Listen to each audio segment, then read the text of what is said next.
Hello दोस्तों, नमस्ते। स्वागत है आपका हमारे यूट्यूब चैनल पर। दोस्तों, हम पढ़ रहे थे बाबर के बारे में और बाबर ने भारत पर आक्रमण क्यों किया, इसके हमने कारण देख लिए थे। और आज हम अध्ययन करने वाले हैं बाबर के भारत पर जो आरंभिक आक्रमण हुए थे पानीपत युद्ध से पहले, उन आक्रमणों को जो है पढ़ने वाले हैं। बाबर का जो भारत पर महत्वपूर्ण आक्रमण था वो कौन सा था? 1526 का पानीपत का आक्रमण। पानीपत का जो युद्ध हुआ था वो महत्वपूर्ण था, लेकिन इससे पहले भी बाबर ने जो है भारत पर कई अभियान किए थे। आज हम उसका अध्ययन कर लेते हैं। बाबर ने भारत पर कितनी बार आक्रमण किया, ये क्या है, ये एक विवादास्पद प्रश्न है। कोई 5 कहता है, कोई 4 कहता है, लेकिन बाबर जो स्वयं है वो 5 आक्रमणों की बात करता है। बाबर ने कहा कि मैंने भारत पर जो है 5 आक्रमण किए थे।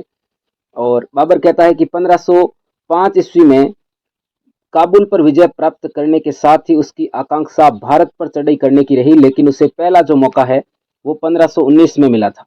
यानी बाबर ने जो है पहला भारत पर आक्रमण किया था बाजौर पर कब्जा किया। 1519 में जो है बाजौर पर इसने आक्रमण किया था। भारत पर पहला जो आक्रमण है बाबर का 1519 बाजौर पर। और बाजौर पर आक्रमण करने के बाद जो है मैं हमेशा जो है हिंदुस्तान के मामलों के बारे में सक्रिय सक्रिय जो है दिलचस्पी लेता रहा। और 7 या 8 सालों के बाद अरसे में मैं खुद फौज लेकर जो है 5 बार भारत पर मैंने आक्रमण किया था, 5 बार वहां पर गया था। अबुल फजल भी 5 हमलों की बात करता है। इतिहासकार जो है आपके अकबर का दरबारी अबुल फजल, वो भी जो है 5 हमलों की बात करता है कि बाबर ने भारत पर जो है 5 हमले किए थे। लेकिन 1505 और 1507 इन दो आक्रमण जो विफल आक्रमण हुए तो इनको यह पहला और दूसरा मानता है। लेकिन बाबर ने तो पहला आक्रमण कब किया था? 1519 में। और ये अबुल फजल जो है 1519 वाले को तो तीसरा आक्रमण मानता है, और चौथा आक्रमण के विषय में यह कुछ कहता नहीं है। और पांचवा आक्रमण इसने कहा था ये 1526 में हुआ। तो अबुल फजल की तो बात जो है ठीक नहीं बैठ रही है। बाबर 1505 और 1507 के हमलों का उल्लेख नहीं करता, यानी अबुल फजल जिस 1505 और 1507 के आक्रमणों को पहला और दूसरा मानता है, आपके बाबर उन हमलों का उल्लेख करता ही नहीं है। पहली बार उसने जो है कोहात और मुल्तान में यानी पाकिस्तान में तारबिला पर जो है अधिकार किया, परंतु शीघ्र ही वापस लौट गया। और 1507 ईस्वी में वह मंद्रावर तक वापस जो है मंद्रावर तक आकर वापस लौट गया था। उसका जो वास्तविक अभियान है वो भारत पर 1519 वही है, वो 19 में आरंभ हुआ था। यानी पहला जो आक्रमण है, वास्तविक आक्रमण भारत पर बाबर का, वो 1519 का ही है। उसने जो है यहाँ बाजौर पर जो है यूसुफ जाइयों को अपने नियंत्रण में कर बाजौर दुर्ग पर जो है अधिकार कर लिया था बाबर ने। बाजौर के पश्चात उसने झेलम नदी के किनारे स्थित भीरा पर भी अधिकार कर लिया। यानी बाजौर के बाद में उसने भेरा दुर्ग पर, यह भी पाकिस्तान में है, इस पर अधिकार कर लिया। और भेरा से ही उसने अपने दूत मुल्ला मुर्शिद, इसका दूत था मुल्ला मुर्शिद, के द्वारा दौलत खां लोधी और इब्राहिम लोधी के पास संदेशा भिजवाया कि जिन स्थानों पर बाबर के पूर्वजों यानी बाबर के पूर्वज जो थे तैमूर, उनका अधिकार था, उन्हें वापस लौटा दिया जाए। यानी इन्होंने जो है संदेश भिजवाया, किसको? इब्राहिम लोधी को भी भिजवाया, और साथ ही साथ पंजाब के जो गवर्नर थे दौलत खां लोधी को भी भिजवाया। दौलत खान ने इस दूत को दिल्ली जाने नहीं दिया। यानी दौलत खान ने इस दूत को यानी मुल्ला मुर्शिद को बीच में ही रोक लिया, दिल्ली जाने ही नहीं दिया, बल्कि लाहौर में ही रोक लिया। इसने कहां पर रोक लिया? इसको लाहौर पाकिस्तान में रोक लिया, आगे बढ़ने ही नहीं दिया। बाबर बाबर की भीरा जो विजय है, यानी भेरा दुर्ग पर इसने जो जीत हासिल की थी वो क्या रही? अस्थायी रही। उसने काबुल वापस जाते ही बाबर के प्रतिनिधि हिंदू बेग को भीरा से भगा दिया। यानी बाबर ने जो है यहाँ पर भीरा को जीत कर, यहाँ पर किसको? भीरा या भेरा जिसे हम बोलते हैं, भीरा पर यहाँ पर अपना प्रतिनिधि नियुक्त किया था हिंदू बेग को। इस हिंदू बेग को जो है इस दौलत खान ने क्या किया? वापस भगा दिया यहाँ से, भीरा से। तो इस कारण जो भीरा विजय है ये बाबर की अस्थायी रही, यानी स्थायी नहीं रही। सितंबर 1519 में बाबर ने जो है दूसरी बार भारत का रुख किया। यानी दूसरी बार जो बाबर ने आक्रमण किया है भारत पर वो है 1519 में। और वो कहां पर किया था? भारत पर किया था, और वह खैबर दर्रे से भारत में आया था। यानी भारत में आया, किस मार्ग से आया? खैबर मार्ग से, खैबर दर्रे से जो है भारत की तरफ बढ़ा, और यूसुफ जाइयों का दमन करना और पेशावर को अपनी शक्ति का केंद्र बनाना चाहता था। लेकिन बदख्शां में उपद्रव की सूचना पाकर उसे वापस लौटना पड़ा। यानी बाबर जो है यहाँ पेशावर को अपनी सैनिक शक्ति बनाना चाहता था, उसको सैनिक शक्ति का केंद्र बनाना चाहता था।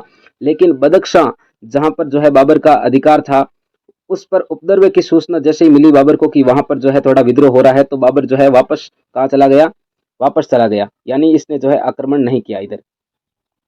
और बाबर का जो तीसरा आक्रमण है वो हुआ था 1520 में। इस बार उसने पुणे, बाजौर और भीरा पर जो है विजय प्राप्त की। वापस जो है बाजौर और भीरा पर इसने जो है अधिकार कर लिया, विजय प्राप्त कर ली। इस पर सियालकोट पर भी उसका आधिपत्य हो गया, सियालकोट पर भी इसका क्या हो गया भाई? आधिपत्य हो गया। और इन विजयों से बाबर का भारत द्वार, बाबर का जो है इन विजयों से भारत का द्वार जो है मुगलों के लिए खुल गया, यानी बाबर के लिए जो ये क्या हो गया, भारत का द्वार खुल गया है, यानी अब भारत पर जो है आसानी से घुस सकते हैं। सियालकोट जो है पाकिस्तान में, यहाँ अधिकार करने के बाद भारत का रास्ता इसके लिए खुल गया। बाबर आगे बढ़ने की योजना बना ही रहा था कि उसे कांधार में शाह बेग अर्गो के उपद्रव की सूचना, फिर जो है पीछे क्या है, उपद्रव की सूचना मिल गई शाह बेग अर्गो की। फलतः बाबर को वापस लौटना पड़ा, इसलिए बाबर जो है वापस चला गया, इस शाह बेग अर्गो के उपद्रव को जो है इसको भगाने के लिए वापस चला गया। इसी प्रकार बाबर को, इसी समय जो है बाबर को पंजाब के गवर्नर दौलत खान लोधी का निमंत्रण, हमने पढ़ा था कि बाबर ने भारत पर आक्रमण क्यों किया, उसमें हमने कारण देखे थे कि दौलत खान लोधी ने जो है बाबर को भारत पर आक्रमण का निमंत्रण दिया था। तो इसी तीसरे आक्रमण के बाद जो है बाबर को ये इसका निमंत्रण मिला, इसे स्वीकार कर लिया बाबर ने और बाबर पंजाब की तरफ बढ़ा। उसने लाहौर, दीपालपुरा एवं जालंधर पर आक्रमण किया। बाद में बाबर ने जो है इस यहाँ पर लाहौर, दीपालपुरा और जालंधर पर अधिकार कर लिया इसके बाद में, और लाहौर में ही बाबर ने पहली बार इब्राहिम की सेना को परास्त किया, और यहाँ पर जो है पहली बार लाहौर में इब्राहिम लोदी की जो है सेना को पराजित किया था बाबर ने। बाबर ने युद्ध के पश्चात आलम खां को दीपालपुरा दिया, यानी युद्ध यहाँ पर जीतने के बाद जो है युद्ध के बाद दीपालपुरा किसको दिया, आलम खां को दिया। आलम खां को जो है दीपालपुरा दिया, तथा दौलत खान लोधी को क्या दिया, जालंधर, सुल्तानपुर तथा कुछ अन्य क्षेत्र दिए, जिससे वह असंतुष्ट हो गया, यानी दौलत खान लोधी का मुझे कम, बहुत ही कम दे दिया, यानी ये असंतुष्ट हो गया।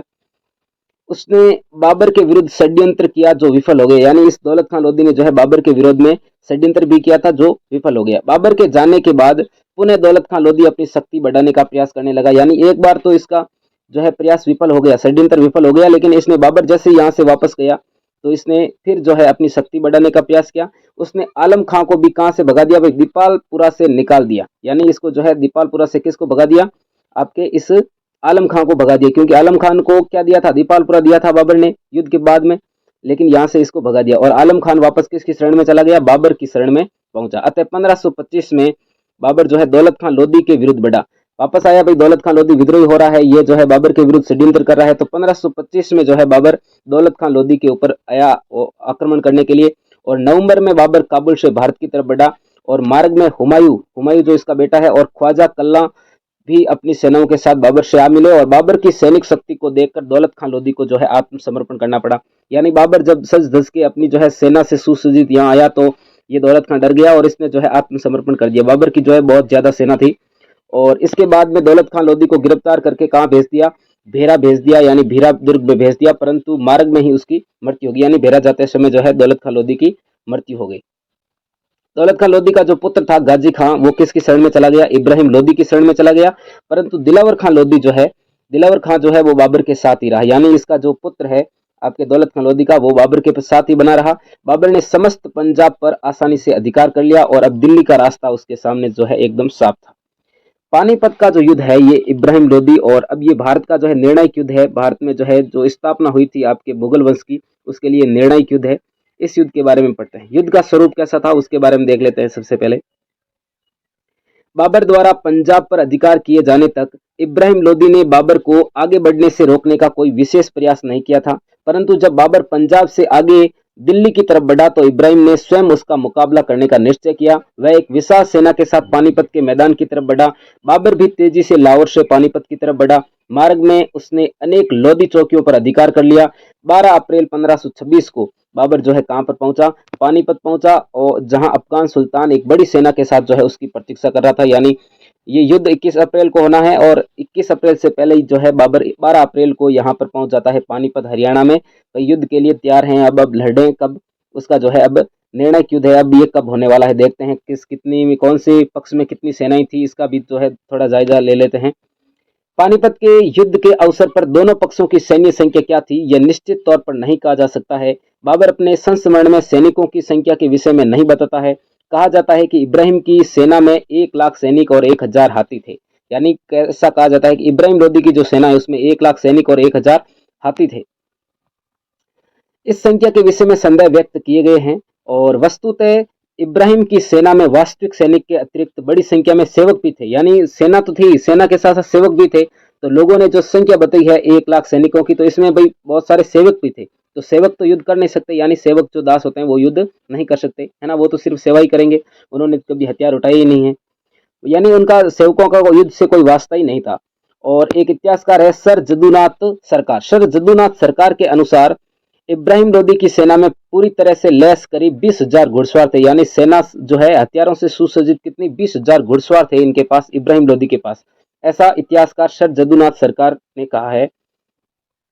और इसके बाद में इसी संख्या के लगभग अफगान सरदारों द्वारा भेजे गए घुड़सवार सैनिक एवं करीब 30,000 पैदल सैनिक भी थे। और 20,000 घुड़सवारों के साथ साथ जो है कुछ अफगान सरदारों ने भेजे घुड़सवार सैनिक, और साथ ही साथ आपके 30,000 पैदल सैनिक भी थे किसकी सेना में, इब्राहिम लोदी के सेना में। ये आपके सर जदुनाथ जो सरकार हैं इतिहासकार, इन्होंने ऐसा कहा है।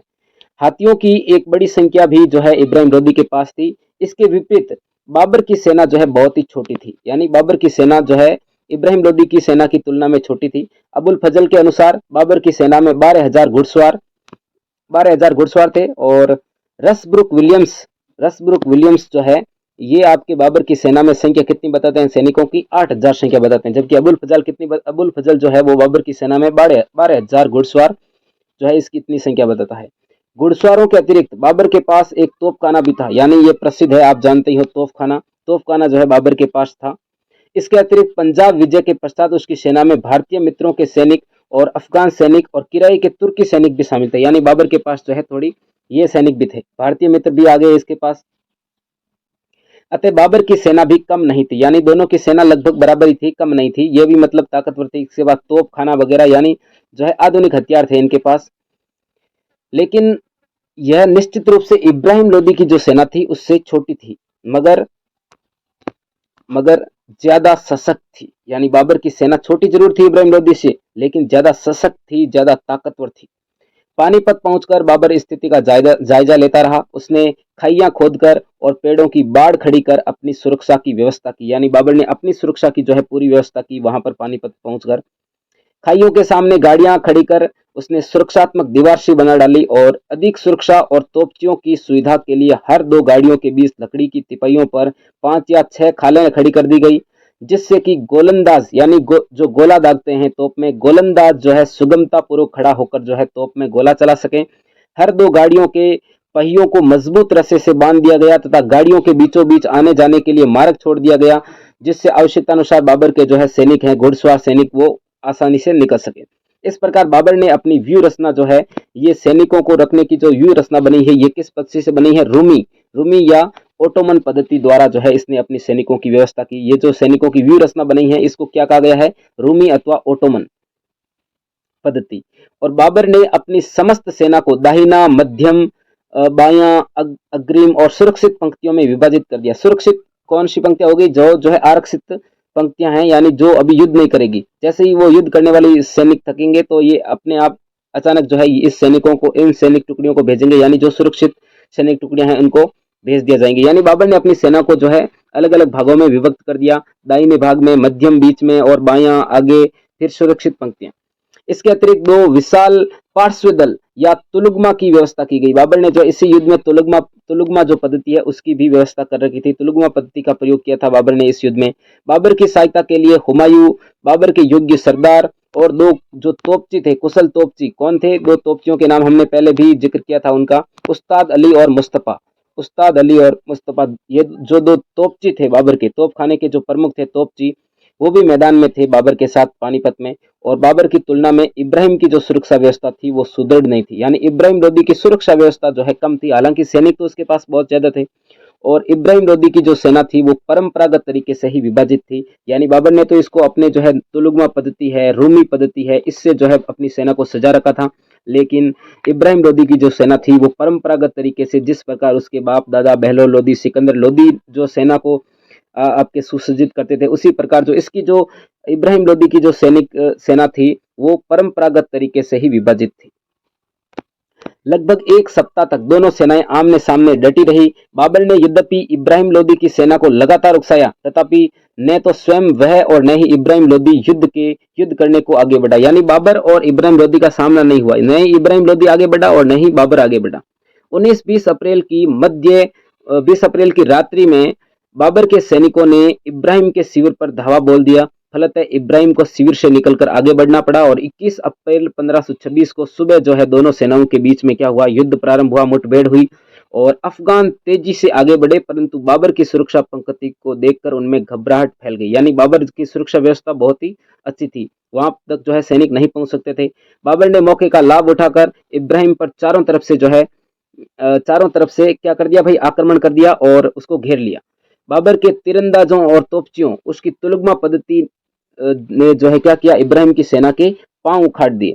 इब्राहिम जो है वीरता पूर्वक युद्ध में बाबर का सामना करता रहा। युद्ध जो है दोपहर तक चलता रहा और इब्राहिम लोदी युद्ध क्षेत्र में ही करीब 15,000 सैनिकों के साथ मारा गया। यानी युद्ध में मारा जाने वाला जो दिल्ली सल्तनत का एकमात्र शासक है वो कौन है, इब्राहिम लोदी। यानी ये युद्ध में मारा गया, पराजित तो वही है, साथ साथ ये मारा भी गया, यानी इसका जो है ये मर गया। इब्राहिम की सेना भाग खड़ी, जैसे सेनापति मरता है या शासक मरता है तो सारी सेना जो है भाग खड़ी हो जाती है। बाबर के सैनिकों ने उनका पीछा दिल्ली के निकट तक किया, यानी दिल्ली तक जो है बाबर ने क्या किया, उसकी सेना का पीछा किया। इब्राहिम के साथ मारे जाने वालों में ग्वालियर का राजा विक्रम विक्रम भी था। यानी एक महत्वपूर्ण जो राजा है ग्वालियर का राजा विक्रम, ये भी जो है इब्राहिम के साथ साथ ये भी मारा गया।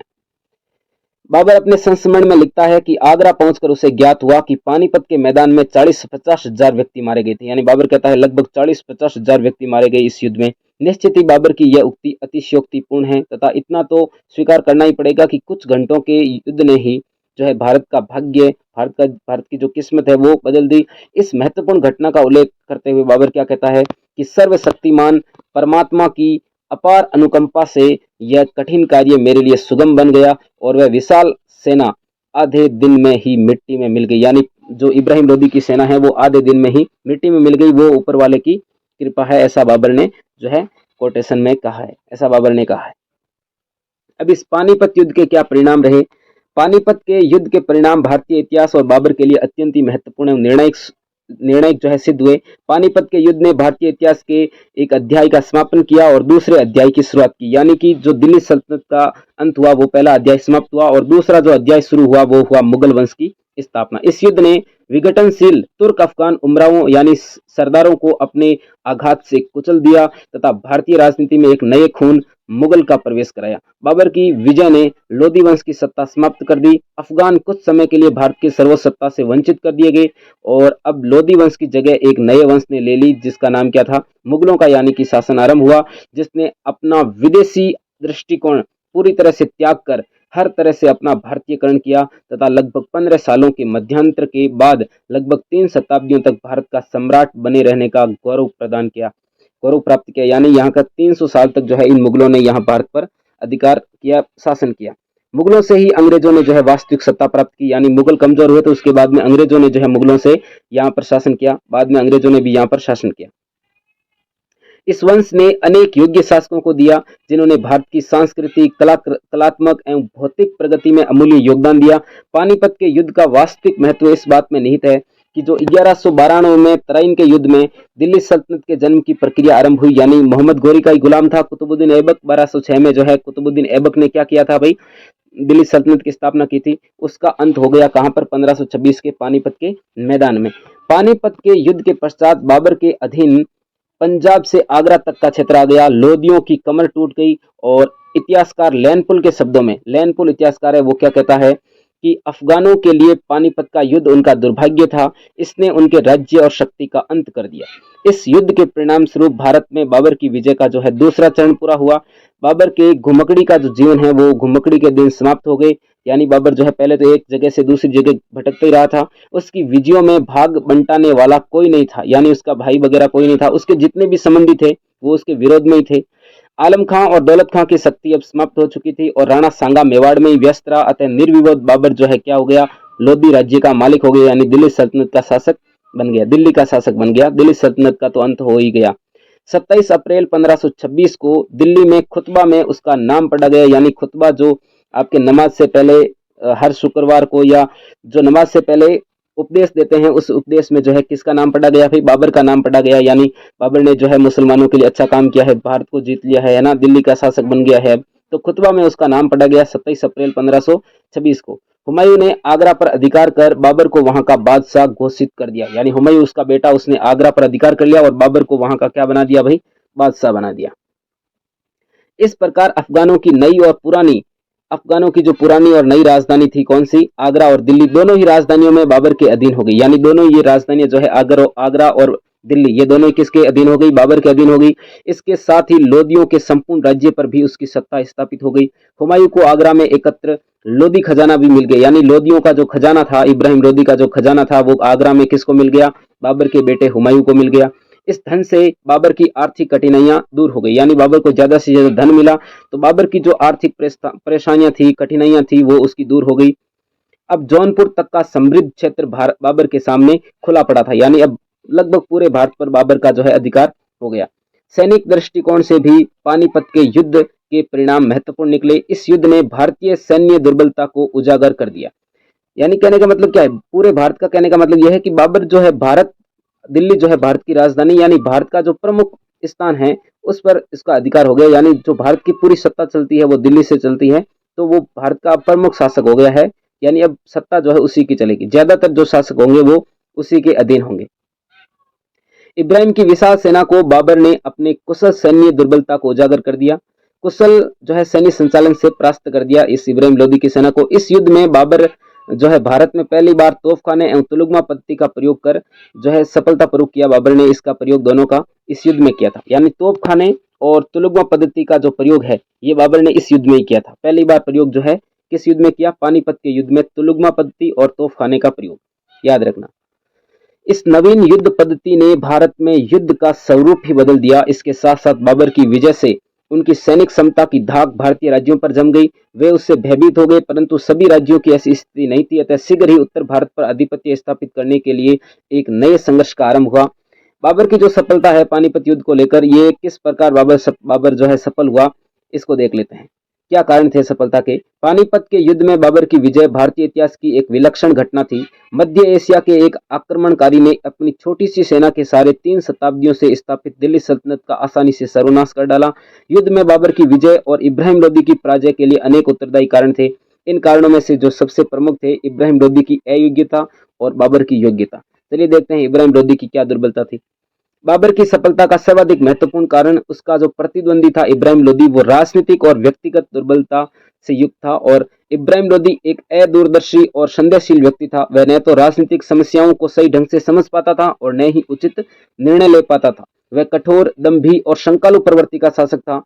उसकी जो कठोर दमनात्मक नीतियों और ईर्ष्यालु तथा शंकालु प्रवृत्ति के कारण उसके जो अफगान सरदार थे वो उससे असंतुष्ट थे।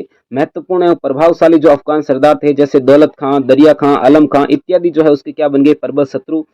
और फलस्वरूप जब बाबर ने इब्राहिम लोदी पर आक्रमण किया तब उसने अपने सरदारों का पूर्ण समर्थन या सहयोग नहीं मिला उसको, तो उसे अकेला ही आक्रमणकारियों का सामना करना पड़ा। इतना ही नहीं, अनेक अफगानों ने तो बाबर की सहायता भी की थी। युद्ध क्षेत्र में इब्राहिम लोदी ने एक अयोग्य सेनापति के अनुकूल ही कार्य किया। जिस समय बाबर पानीपत के मैदान में अपनी व्यूह संरचना में व्यस्त था, उसी समय इब्राहिम ने जो है उसे रोकने अथवा मार भगाने की कोशिश नहीं की। अतः वह अपने शिविर में पड़ा हुआ बाबर के आक्रमण का इंतजार ही करता रहा। यदि इब्राहिम ने आरंभ में ही बाबर पर जो है आक्रमण कर दिया होता तो उसे अपनी सुरक्षा व्यवस्था पूरी करने का जो है मौका नहीं मिलता। बाबर को जो है उसकी सुरक्षा व्यवस्था करने का पूरा मौका नहीं मिलता और संभवतः युद्ध का पासा ही पलट जाता, परंतु अपनी अदूरदर्शिता के कारण वह ऐसा नहीं कर सका। उसकी यह भूल जो है जानलेवा सिद्ध हुई। सैन्य संचालन एवं युद्ध के मैदान में भी इब्राहिम की दुर्बलता साफ नजर आती है। परिणाम स्वरूप एक बहादुर योद्धा होते हुए भी उसे जो है पराजित होकर अपने प्राण और राज्य दोनों ही गंवाने पड़े। यानी इसने प्राण भी गंवा दिया और अपना जो विशाल साम्राज्य भी जो है गंवा दिया। बाबर स्वयं इब्राहिम लोदी के विषय में लिखता है, यद्यपि इब्राहिम लोदी में व्यक्तिगत वीरता का अभाव नहीं था, तथापि वह अनुभवहीन युवक बिना किसी ढंग के रुक जाता अथवा वापस लौट पड़ता था और कभी कभी अदूरदर्शिता के साथ बिना विचारे भीड़ पड़ता था। यानी ऐसा बाबर ने लिखा है इब्राहिम लोदी के बारे में। दूसरा जो कारण है बाबर की सफलता का, वो है बाबर की चारित्रिक विशेषता और बाबर की जो सैन्य कुशलता है उसका। इब्राहिम लोदी की तुलना में बाबर एक योग्य और अनुभवी राजनीतिज्ञ तथा एक कुशल सेनापति था। बाबर के आरंभिक दिनों की कठिनाइयों ने उसे एक दुर्धर्ष जो है योद्धा एवं विपत्तियों से आतंकित या भयभीत होने वाला व्यक्ति बना दिया था। दुर्धर्ष यानी किसी से पराजित नहीं होने वाला, यानी एकदम जो है कुशल, है ना, कुशल योद्धा, यानी उसको कोई हरा नहीं सकता, ऐसा जो है डटने वाला शासक, डटने वाला जो योद्धा है, सैनिक है, जिसे कोई हरा नहीं सकता। उसकी महत्वाकांक्षा असीम थी। उसमें तैमूर एवं चंगेज का रक्त प्रवाहित हो रहा था उसने अपने उद्देश्यों की पूर्ति के लिए वह जो है जी जान लगा देता था, और उसके प्रेमपूर्ण व्यवहार से उसके अमीर एवं संबंधी तथा उसकी सेना उसके लिए अपने प्राणों का त्याग करने को हमेशा तैयार रहती थी। बाबर ने अपनी कूटनीतिज्ञता का परिचय देते हुए अपने अनेक जो है अफगान सरदारों को अपने पक्ष में कर इब्राहिम की शक्ति को कमजोर कर दिया था, और राणा सांगा ने भी उसे सहायता का वचन दिया था। अतः उसकी स्थिति इब्राहिम की अपेक्षा ज्यादा मजबूत थी। युद्ध के पूर्व एवं युद्ध क्षेत्र में भी बाबर ने अपनी सैन्य कुशलता एवं व्यूह रचना का कौशल दिखाया। इब्राहिम पर आक्रमण करने के पूर्व उसने जो है अपनी सुरक्षा पंक्ति सुदृढ़ की। मध्य एशिया युद्ध प्रणाली के आधार पर उसने अपनी सुरक्षित सेना की टुकड़ी को अलग रखा एवं अंतिम मौके पर इसे इब्राहिम पर आक्रमण करने का आदेश दिया। इस प्रकार अपनी कुशल सैन्य संचालन द्वारा वह अपने विपक्षी पर आसानी से शीघ्र ही विजय प्राप्त कर सका। बाबर की प्रशंसा करते हुए लैनपुल ने लिखा है कि बाबर एक कुशल सेनापति था, यानी ऐसा लैनपुल ने कहा है कि बाबर क्या है, एक कुशल सेनापति था। तीसरा जो कारण है वो है इब्राहिम की सेना का दोषपूर्ण संगठन। बाबर की विजय का एक प्रमुख कारण था इब्राहिम की सेना का दोषपूर्ण संगठन। इब्राहिम की सेना सुसंगठित नहीं थी, इसमें कुशल प्रशिक्षित सैनिकों का अभाव था। इब्राहिम ने बाबर का सामना करने के लिए इसे जल्दी में तैयार किया था, अतः इसमें बड़ी संख्या में अप्रशिक्षित सैनिक थे, यानी जो सेना थी वो अप्रशिक्षित थी, यानी उन्हें प्रशिक्षण नहीं मिला था, उन्हें युद्ध का कोई भी अनुभव नहीं था। इब्राहिम की सेना की एक अन्य कमजोरी यह थी कि सेना की विभिन्न टुकड़ियां अपने अपने सरदारों के प्रति स्वामी भक्त थी तथा उन्हीं के इशारे पर कार्य करती थी। उनमें सुल्तान के अथवा राज्य के प्रति निष्ठा की भावना का अभाव था। इसके विपरीत बाबर की सेना में भी यद्यपि विभिन्न तत्व थे, तथापि उसकी सेना प्रशिक्षित, अनुशासित, कुशल थी। बाबर ने स्वयं सैन्य संचालन में अपनी निपुणता का परिचय भी दिया था। इब्राहिम के पास जो सेना थी भी उसका उचित ढंग से संचालन नहीं किया, यानी इब्राहिम के पास जो सेना थी उसका उसने उचित ढंग से जो है संचालन नहीं किया था। लोदी सुल्तान ने व्यूह संरचना परंपरागत आधार पर किया, यानी व्यूह संरचना जो बनाई उसने वो परंपरागत आधार पर थी।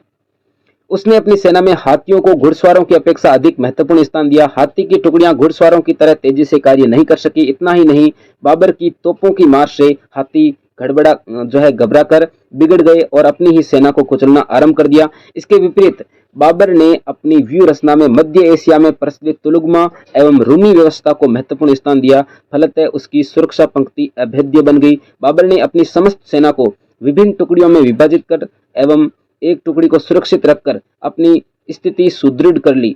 उसकी सेना में घुड़सवारों एवं तीरंदाजों की प्रधानता थी, अतः बाबर शीघ्रता से इब्राहिम की सेना पर हावी हो गया। बाबर स्वयं अपने दुश्मन की सैनिक गतिविधियों पर निगरानी रखे हुए था, परंतु इब्राहिम निश्चिंत होकर अपने शिविर में बाबर के आक्रमण की प्रतीक्षा करता रहा। उसके पास ऐसे गुप्तचर भी नहीं थे जो बाबर की सैनिक गतिविधियों की सूचना उस तक पहुंचा सकते। इस प्रकार इब्राहिम की सेना का दोषपूर्ण संगठन उसके पतन का एक प्रधान कारण बन गया। बाबर द्वारा युद्ध के नए साधनों एवं रणनीति का प्रयोग। इब्राहिम लोदी पर बाबर की सफलता का एक मुख्य कारण था बाबर द्वारा युद्ध के नए साधनों एवं रणनीति का प्रयोग। यद्यपि 15वीं शताब्दी के मध्य से ही भारतीय बारूद और तोपखाना के उपयोग से परिचित हो चुके थे, भारतीय जो है तोपखाना के प्रयोग से परिचित हो चुके थे, लेकिन इतने संगठित नहीं हो चुके थे।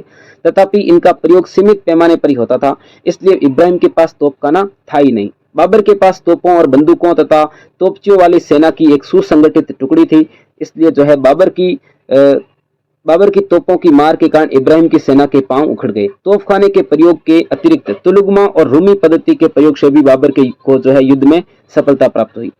बाबर में उत्साह भी था। बाबर एवं उसकी जो सेना में अत्यधिक उत्साह था।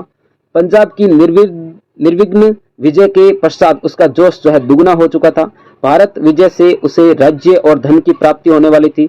उसमें धार्मिक जोश भी था, परंतु इब्राहिम एक रक्षात्मक युद्ध लड़ रहा था। युद्ध के बाद भी उसे या उसकी सेना को राज्य अथवा धन की प्राप्ति नहीं हो सकती थी, इसलिए अफगानों में उत्साह की कमी थी।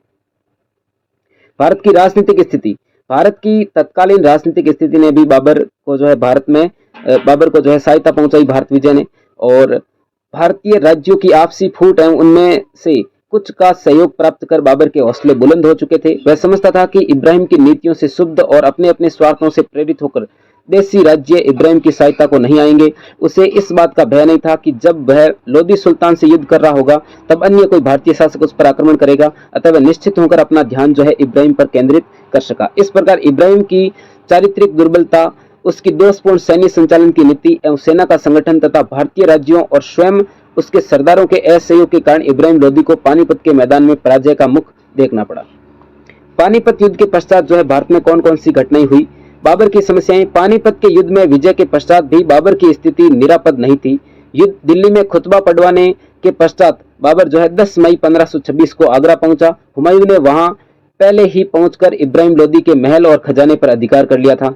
बाबर ने उस खजाने को मुक्त हाथों से अपने अमीरों, बेगों और सैनिकों में वितरित कर दिया, उन्हें अपना समर्थक बनाया, परंतु जनता अभी भी मुगलों की सत्ता स्वीकार करने को तैयार नहीं थी। जगह जगह विद्रोह हो रहे थे। बाबर स्वयं लिखता है कि दिल्ली और आगरा को छोड़कर अनेक स्थानों के निवासियों और प्रशासकों ने किलेबंदी कर ली थी तथा मुगलों का सामना करने की तैयारी कर रहे थे। जनता मुगल सेना के भय से अपना गांव छोड़कर भाग रही थी। विभिन्न अफगान सरदार स्वतंत्रता की घोषणा कर चुके थे। इनमें प्रमुख थे संभल के कासिम सांभली, बयाना के निजाम खान, मेवात के राजा हसन खां मेवाती, कन्नौज और गंगा पार के नासिर खान लोहानी और मारूफ फार्मूली, ग्वालियर के तातर खां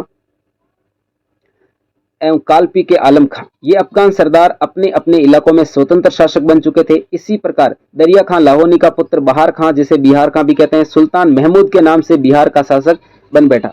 उसे लोहानी और फार्मूली सरदारों का समर्थन भी प्राप्त था। यद्यपि इब्राहिम की माता ने आगरा में बाबर का अधिकार स्वीकार कर लिया था, तथापि अंदर अंदर वह बाबर को समाप्त करने का षड्यंत्र कर रही थी। इब्राहिम लोदी की जो माता थी वो जो है षड्यंत्र कर रही थी। इब्राहिम का छोटा भाई महमूद पुनः अफगानों की खोई हुई सत्ता को प्राप्त करने का प्रयास कर रहा था। इस प्रकार बाबर की स्थिति अब भी चिंताजनक थी। अफगान बाबर को जो है भारत से निकालने की तैयारी कर रहे थे। अतः बाबर के सामने एक बड़ी समस्या यह थी कि किस प्रकार अफगानों की शक्ति नष्ट कर अपनी जो है सत्ता को सुरक्षित रखा जा सके। अफगानों के अतिरिक्त बाबर को जो है राजपूतों से भी खतरा था। मेवाड़ के राणा सांगा और चंदेरी के शासक जो है मेदिनी राय के नेतृत्व में राजपूत संगठित होकर मुगलों को मार भगाने एवं हिंदू राज्य की स्थापना के लिए प्रयत्नशील थे। राणा सांगा ने अपना प्रभाव आगरा के निकट पीलिया खार नदी तक बढ़ा लिया था। उसे अनेक अफगान सरदार भी अपना समर्थन दे रहे थे। अतः अत्यंत ही खतरनाक स्थिति थी। अगर अफगान और राजपूत एक साथ मिल जाते तो बाबर का भारत में टिकना मुश्किल हो जाता। अतः राजपूतों की शक्ति को तोड़ना एवं अफगानों से अलग रखना बाबर के लिए नितांत आवश्यक था। बाबर के सामने अन्य समस्याएं भी थी। चारों तरफ अव्यवस्था फैली हुई थी। बाबर को अनाज तक मिलना दुश्वार हो गया था। चोरी, डकैती एवं विद्रोह फैल गया था। सड़कों पर निकलना भी कठिन था। हिंदुस्तान की भीषण गर्मी में बाबर के अनुयायी भी काबुल लौट जाने को बेताब थे। उनमें से अनेक ने तो वापस लौटने की तैयारियां भी कर ली थी। इस प्रकार बाबर के सम्मुख समस्याएं थी कि किस प्रकार नवविजित राज्य में शांति व्यवस्था की स्थापना कर जनता को अपना समर्थक बनाया जाए। मुगल अमीरों और बेगों को भारत में रहने के लिए तैयार किया जा सके और अफगानों एवं राजपूतों की शक्ति नष्ट कर राज्य का विस्तार एवं सुदृढ़ीकरण किया जा सके। बाबर कठिनाइयों से घबराया नहीं। उसने वीरता एवं धैर्यपूर्वक परिस्थिति का मुकाबला करने का निश्चय किया। अब इन समस्याओं को सुलझाने का बाबर ने क्या प्रयास किया। बाबर ने सबसे पहले अमीरों और बेगों को अपने पक्ष में करने का निश्चय किया। वह यह बात अच्छी तरह समझता था कि भारतीय साधनों का उपयोग कर ही भारत में एक सुदृढ़ साम्राज्य की जो है स्थापना की जा सकती है और उसके बेगों को भी संतुष्ट किया जा सकता है। इसलिए उसने अपने बेगों की सभा बुलाकर भारत में ही रहने की इच्छा प्रकट की। उसने काबुल की दरिद्रता और भारत में उज्जवल भविष्य का खाका खींचा।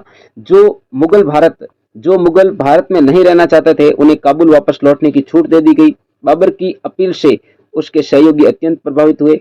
सिर्फ ख्वाजा कल्ला और मीर मरान को छोड़कर सभी मुगल सरदारों ने जो है बाबर का साथ देने का निश्चय किया। यानी जो सरदार थे ख्वाजा कल्ला और मीर मरान, इनको छोड़कर सभी मुगलों ने क्या किया भाई, मुगल सरदारों ने बाबर का साथ दिया। ख्वाजा कल्ला और मीर मरान को काबुल वापस लौटने की अनुमति दे दी गई। बाबर ने एक ही साथ अफगानों से मैत्री एवं युद्ध करने का भी निश्चय किया। उसने दौलत खां लोदी के पुत्र दिलावर खां को खान ए खाना की उपाधि से विभूषित किया। यानी बाबर ने दिलावर खां को कौन सी उपाधि दी, खान ए खाना की उपाधि।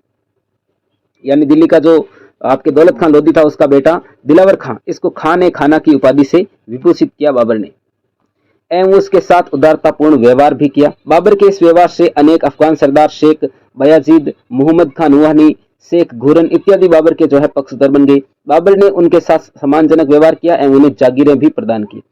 बाबर ने अफगानों के विद्रोह को भी कुचलने का प्रयास किया। उसने वैसे इलाकों को जो मुगलों की सत्ता से बाहर थे तथा जहां अफगान विद्रोही थे अपने सेनापतियों के बीच विभक्त कर दिया एवं उन्हें उन पर अधिकार करने का निर्देश दिया। इस योजना का एक लाभ यह हुआ कि मुगल सेनापति अफगानों के दमन में व्यक्तिगत रुचि लेने लगे। शीघ्र ही संभल, इटावा, कनौज, धौलपुर, रापड़ी, जौनपुर, गाजीपुर, कालपी पर मुगलों ने जो है अधिकार कर अफगानों को मार भगाया। इस पूरे क्षेत्र को जुनैद बरलास के सुपुर्द कर दिया गया। बयाना और ग्वालियर भी मुगलों के नियंत्रण में चला गया। बाबर के इस कार्य से शुद्ध होकर अनेक अफगान सरदार जो है राणा सांगा के पास पहुंचे और उसे बाबर पर आक्रमण करने को प्रेरित करने लगे। बाबर ने इस मौके का लाभ उठाकर अपने राजनीतिक प्रतिद्वंदियों को समाप्त करने की योजना बनाई। उसके अब दो ही प्रमुख शत्रु बचे थे, मेवाड़ का राणा सांगा और बिहार और बंगाल के अफगान सरदार। बाबर ने पहले राजपूतों की शक्ति को कुचलने का जो है निश्चय किया और फिर जो है बाबर जो है राजपूतों से उलझने के लिए मेवाड़ के प्रसिद्ध शासक जो है राणा सांगा के साथ युद्ध करेगा, खानवा का युद्ध। इसको जो है हम अगली क्लास में करेंगे कंटिन्यू। आज के लिए इतना ही, धन्यवाद। जय हिंद, जय